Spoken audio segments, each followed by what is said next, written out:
High বন্ধুরা, তো দেখো আজকের আবার সেই লেখচিত্র এর অনেকগুলো পার্ট আমরা আগে আপলোড করেছি। তো দেখো এখানে হচ্ছে একটা বিন্দু স্থানাঙ্ক, ধরো -5 আর ধরো -7। তো এই যে বিন্দুটা, এই first part, second part, third part, fourth part, এই কোন পাদে অবস্থান, মানে কোন জায়গায় অবস্থান করে। দেখো এক্সের মান আমি প্রথমটা বলেছি এক্স, পরেরটা হচ্ছে ওয়াইয়ের মান।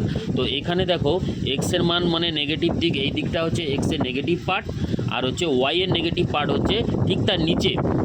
অর্থাৎ এই যে মাইনাস মাইনাস দেখতে পাচ্ছ, এইটাই কিন্তু থার্ড পার্ট। অর্থাৎ এখানে দুটো মাইনাস আছে, তাহলে আমরা বলবো দ্বিতীয় পাদে, অর্থাৎ হচ্ছে থার্ড পাদে অবস্থিত। আবার ধরো কোনো পয়েন্টটা আছে, ধরো -10 আর ধরো 7 আছে।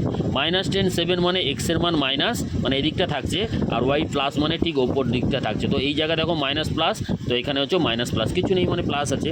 তো এটাকে আমরা বলবো সেকেন্ড পাদে অবস্থান করছে বা দ্বিতীয় পাদে অবস্থান করছে। যেমন ধরো আমি সাপোজ লিখছি 3 5 মানে এক্সের মান 3, ওয়াইয়ের মান দুটোই পজিটিভ, তো আমি বলবো ফার্স্ট পাদে অবস্থান করছে। ধরো আমি লিখছি 7 -5, 7 -5 মানে এক্সের মান 7 আর ওয়াইয়ের মান 5 -5, তো এটা হচ্ছে ফোর্থ পাদে মানে চতুর্থ পাদে অবস্থিত। ঠিক আছে, ক্লিয়ার?